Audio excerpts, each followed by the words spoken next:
Hello and welcome to the Winning Agenda's coverage of online Jinteki.net matches. My name's Jesse Marshall and I'm here with the second game with my Kate deck. I'm not sure about this hand. Against Food Coats, presumably a second Food Coats matchup in two games. Film Critic not hugely relevant. Clone Chip not exactly something you want in your opening hand, and Lucky Find probably not enough economy to get us going. This mulligan hand is a little better, even though Plascrete is pretty much a completely dead card. So we'll draw first. We want to be finding contacts sooner rather than later. I'll draw one more time, and then we'll probably sure gamble Astrolabe. Astrolabe prior to R&D interface, firstly because we're not going to be running on R&D for the rest of this turn anyway, and so the interface won't be active during our opponent's turn. Secondly, it telegraphs, and thirdly, Astrolabe is active during our opponent's turn. As we see there, drawing us a card. So, sequencing the plays optimally there, I think. I think we might play out the code here, and then just go for R&D's second click. No, we won't, because we've got an interface. That's why we would have been good to play the interface last turn. Just undermining my own point there. No, it's still good to have that card from the Astrolabe. Look, we're in no particular rush to get into R&D. We can afford to wait another turn. So I'm going to draw once. Probably could have drawn before we play the interface. And then going to Lucky Find. I assume that's not agenda. No reason for it to be, so therefore we'll assume that it's not. Not an economy asset by the looks of things. Could be a Breaker Bay grid, which is something that we do want to trash.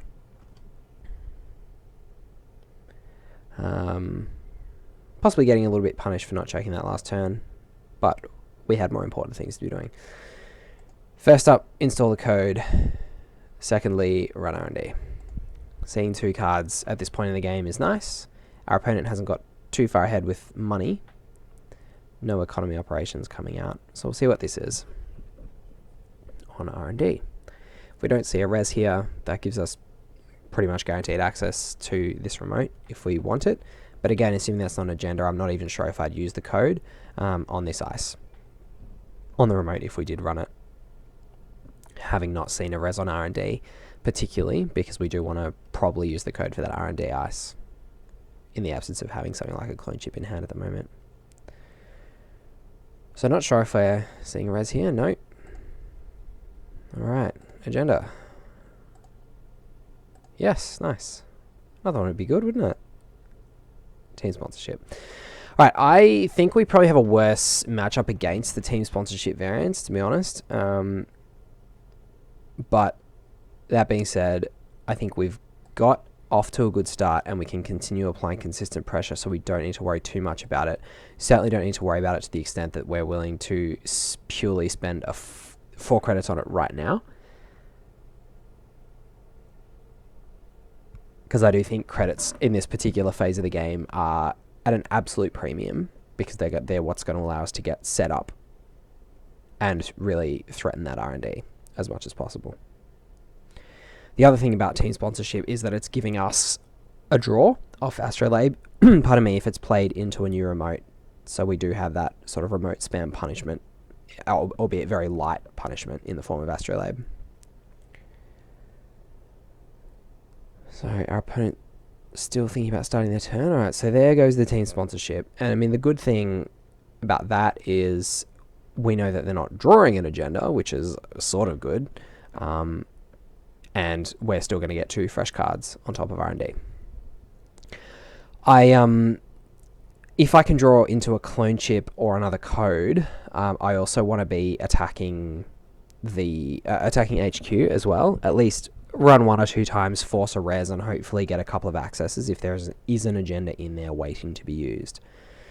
So first click, I'm going to contacts just to get the money up a tiny bit more. I mean, 12 is at the point where we're pretty much going to be able to get through anything. So seeing as we've got all fresh cards on top of R&D and 2 clicks to click through a 2.0 Bioroid, I think we can afford to go for this. Alright, and it is a 2.0 Bioroid of the itchy variety. Uh,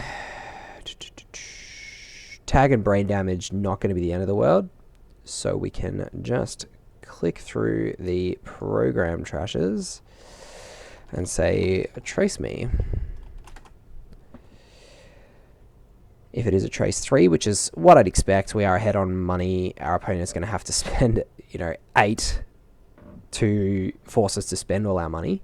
And even at that point, we can just remove the tag anyway. Issue trace strength 3, so we add 2 to our link. I sometimes misclick on these Jinteki traces, so it's always good to make sure. Continue through. So, Itchy on the inside of a server, never mind seeing that. Another agenda, very nice. Going with the consistent scoring theme from last game. Heimdall 2.0. So this is, oh nice. This is going well. I was going to say, this is the variant that we do have a bit more of a difficult matchup against, which is true. The larger ice and the team sponsorships, but having 3 agendas in the bag at this point, very useful. Getting rid of the Ash there, for the reasons that I discussed last game, we don't want to see that landing down on R&D and then having us be locked out behind some large ice, or forced to at least make 2 runs before we can access.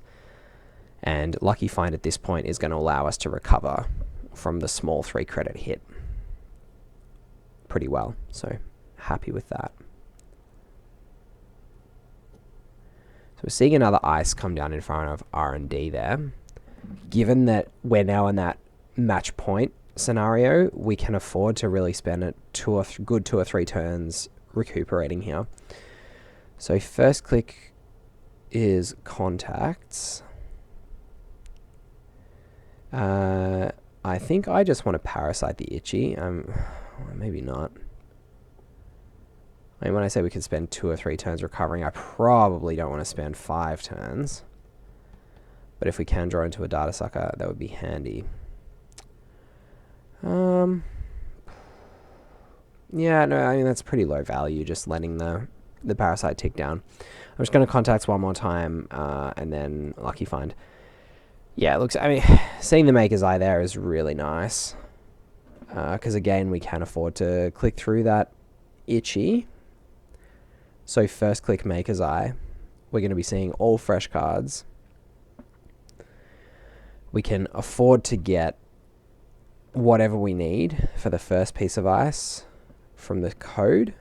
It could be the Heimdall 2.0 that we saw, in which case we wouldn't be able to afford to get the Corroder and Break. Let's see, 3 credits.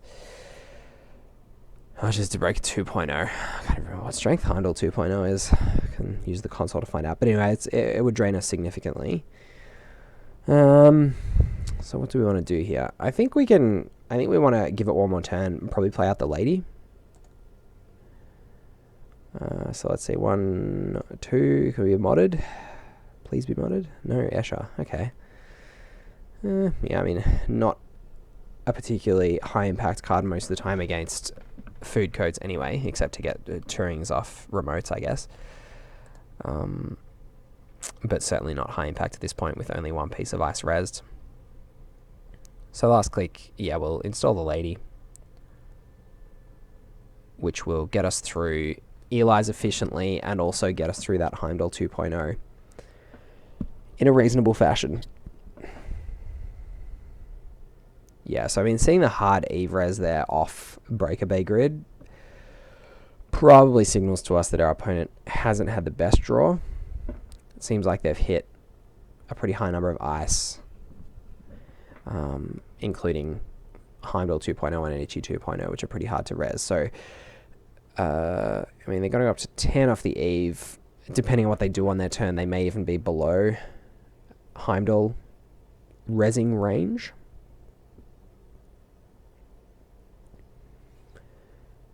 So I think next turn we're really going to be able to press that Maker's Eye home.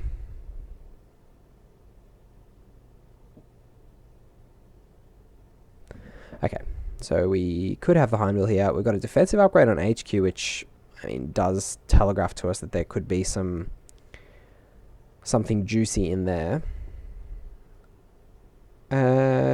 So. Yep, I think we'll just make as I first up. Give ourselves maximum flexibility for clicking bioroids as need be.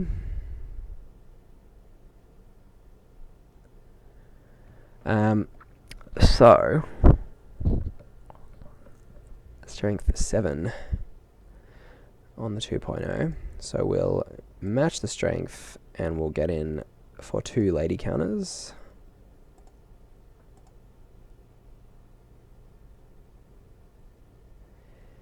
Continue, and then click twice for the itchy Cop the Trace, which our opponent has bankrupted themselves to res the Heimdall anyway, so the Trace is not going to be particularly worrying.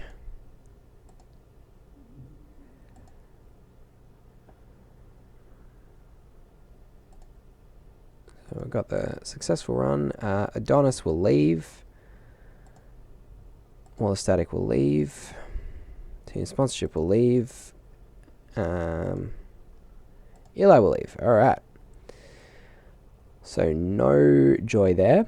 However, HQ, we may have some joy. So we'll give that a go. 2 credits, not likely to be seeing much resed here at all. Assuming that's a Caprice in the root. And I don't think there's many 2-cost dice that this sort of deck would play. Access card from hand first. Yeah, look, I don't really... I mean, we're not going to be running again this turn anyway. Crisium Grid. Interesting. Well, that turns off our Escher. But we'll leave it there. That's fine. Interesting. Would have thought that the Crisium probably would have been better on R&D.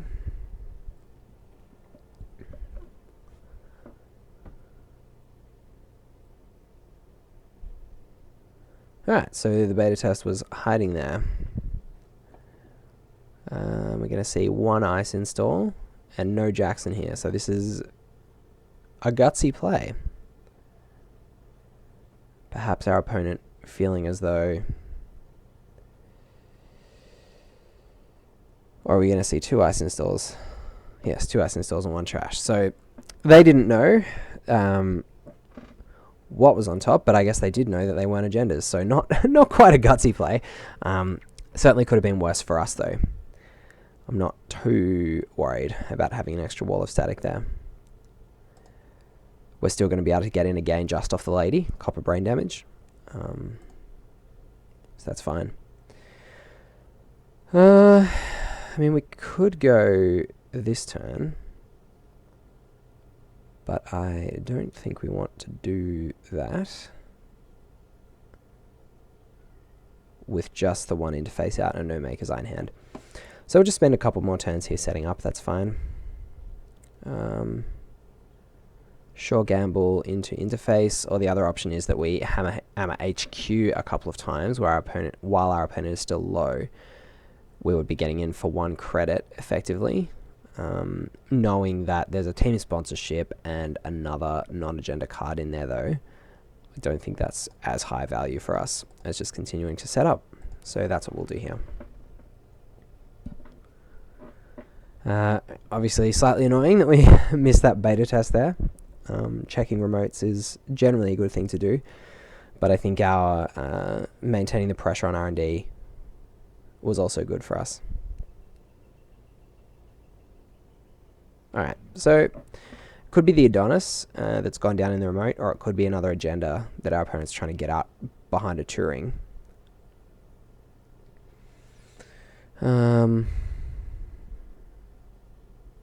Probably could have thought about playing the Parasite last turn too on that Wall of Static, I guess. Might have been better. Now we've been punished even more. I was going to say it might have been better than playing the interface, considering we could draw modded, and then we draw modded first click. Oh well, them's the beats. So not the best of draws here. The other option that we have is trying to run HQ, get rid of the Crisium Grid, and then try and Escher away some of these ice. But I think what we want to do instead is just get rid of this Wall of Static in the next couple of turns. and we'll check server 1. We could also be contesting the assets a little more heavily, but I really feel like spending the self-modifying code to get the Persia to get rid of the Eve is not ideal. And also, just trashing the Eve straight out puts us a bit too low. Assassin here, not really that problematic. I don't mind taking 3 net damage, not much in our hand that we really care about, and paying 3 to break the trash program, not a problem. So, short trace. Haven't drawn any technical riders, which is unfortunate. Could have done with that little mid-game boosting credits, but that's okay. So 3 net damage, sure.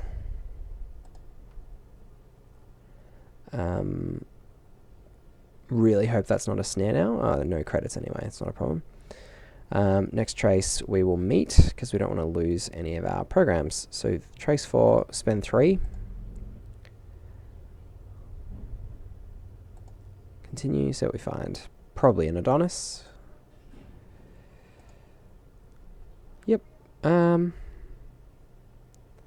I'm happy to get rid of that. And this upgrade, Sansan. Okay, it's a very interesting deck. Sort of a fast advanced food codes variant. End the turn there. Interesting. So in 3 turns time, we're still going to be getting into R&D for 2 lady counters and 2 clicks and a trace. Or we can get into R&D in 3 turns time for a brain damage, 1 lady counter and a trace and 2 clicks. Either way, I think it's pretty profitable for us. I think it's going to be difficult for our opponent to get more ice and resit on R&D before that wall of static goes away. They could trash the wall of static in order to install another piece of ice, but even then I think they'll struggle to res it, and that'll be doing our parasites work for us. So I wouldn't mind that too much at all. So we've drawn the technical rider off the Astrolabe, which presumably is from installing a team sponsorship. Got to be careful of that Sansan and scoring beta tests from hand here. So we may have to change tack fractionally. We lost the modded instead of the Plascrete, and now we've got an interface. Also annoying.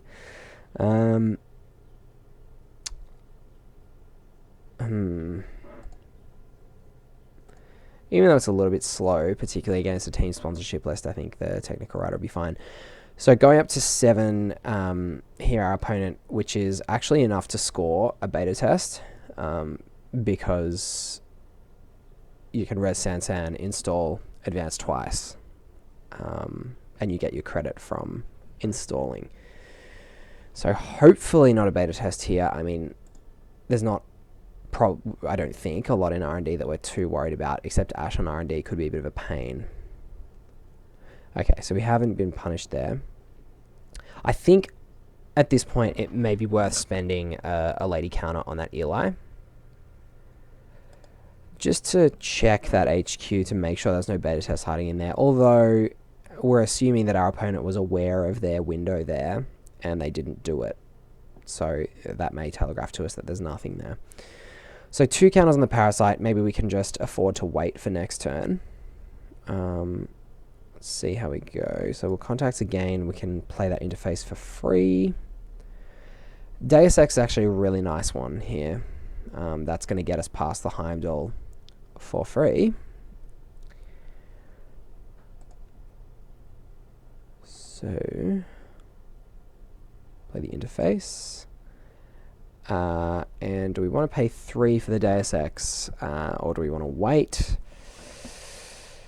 We're not going to be installing another program with the code anyway, just to get past this Heimdall and Itchy, so we can afford to do that next turn. So at this point, I think we just want to contacts and save ourselves that credit, because we also have that spare click at the start of the turn anyway, which we can use to install a Deus Ex. The double technical rider is going to mean that we're not going to be put out of this game economically from now on, which is good. Fuels our aggression and means that we're going to be able to consistently assault that R&D with our triple interface. Alright, so now we're seeing what we assume to be an Ashe on R&D, which is a little annoying, although we're effectively just like getting in for, as I said, 2 clicks, really, after the Deus Ex, so that's fine. And then we can trash the Ashe. So we'll run R&D,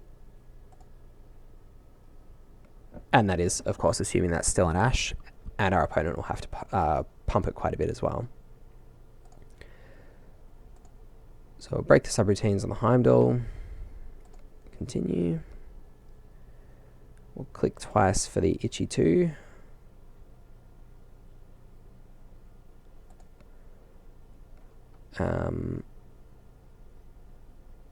Yeah, I mean, we could have copped it, I guess, there off the trace, but our opponent chose not to pump, which is probably reasonable, assuming that that is an Ashe.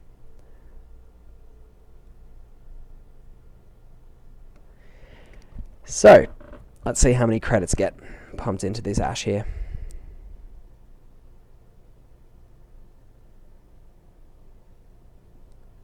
Eight. Yeah, assuming that's 9.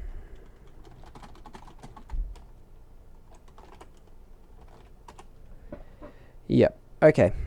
So we won't boost the link strength, we will trash the Ashe.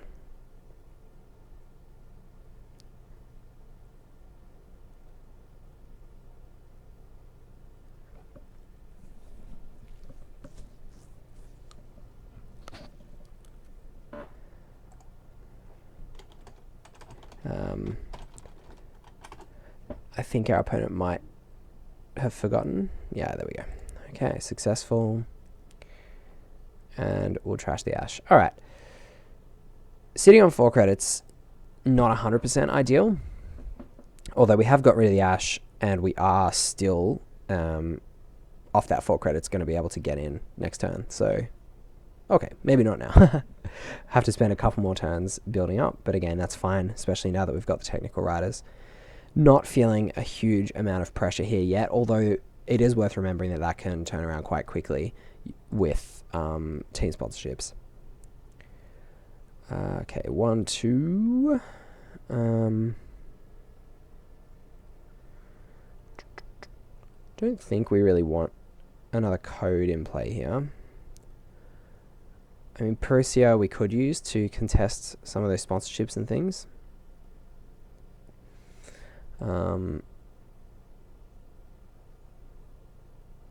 I mean, code is good for Technical Writer, particularly because you get, you know, the double value off them from the install and the use. So, yeah, I think we might actually install the code here. So trashing the Plascrete and the contacts. Even if our contacts does get trashed by a tag, I think at this point it's not... I mean, it's still sort of worth playing the next one, but not really, just because of the tempo. Oh, I discarded too many cards, so I can keep the contacts. Classic miscount. Alright, end that turn. Now on our opponent's turn here, we can think about using one of the codes potentially to get a data sucker. I mean, it's also unfortunate again this game we haven't drawn any of our clone chips yet. We can't really complain about our draw. I think we've drawn very well in terms of seeing 3 lucky finds and 2 sure gambles. But not finding clone chips is a little annoying because we can't get back that Deus Ex, which would be very, very handy. However, we can afford to dilute our deck a little bit now by getting rid of a self-modifying code, possibly to get a clot.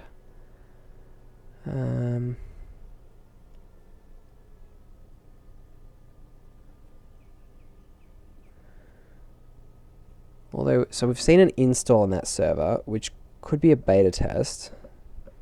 Or it could be a 4 advancement agenda that our opponent's hoping to score out, but again, Clot does nothing against that either. I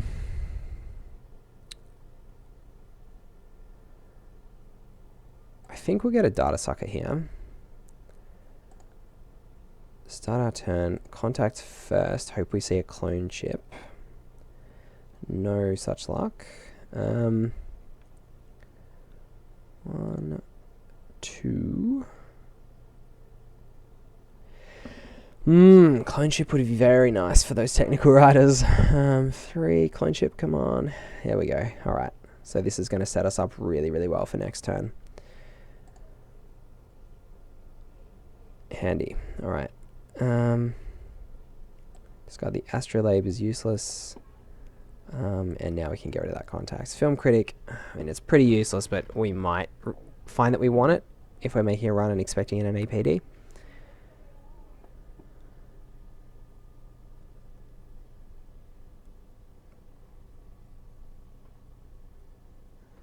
Alright, so we've got an install over, which we can probably now assume is an agenda. The last one may have been bait, which we didn't take.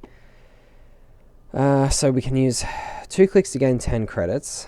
We use 1 click to gain 5 credits. So rather, we can add an extra 1 to both of those from the Deus Ex here,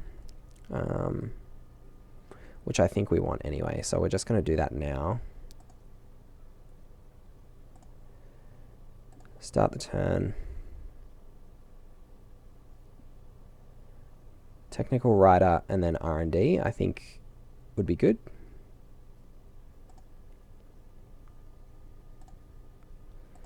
We should be able to get past whatever's here with 12 credits. Not that though, with the Gordian Blade in our hand. That's a little frustrating. Alright.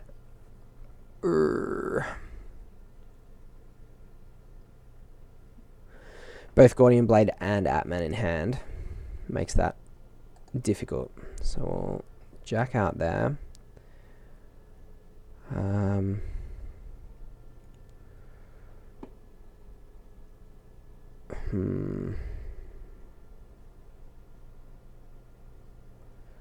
think we'll just contact here, try and find another clone chip or modded. Have we lost how many moddeds?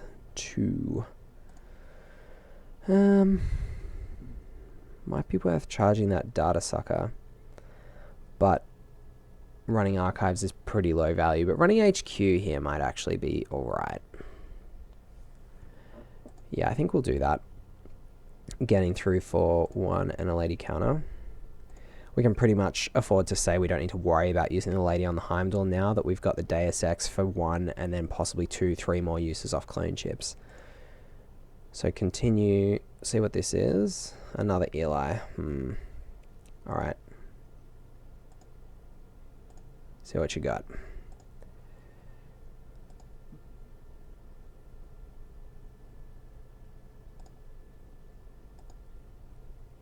And we got it. Alright. So the HQ run got there. Didn't have to go for our glory R&D run, which would have taken us a couple more turns. But that just shows you the value of attacking all the centrals, I suppose, and not becoming too tunnel visioned. Thank you all for watching. I hope you enjoyed, and hopefully we'll see you for the next game as well. This has been Jesse Marshall for The Winning Agenda. If you want to support us, you can do so at patreon.com/thewinning agenda. Otherwise, tune into our podcast every week. Thanks a lot, everyone.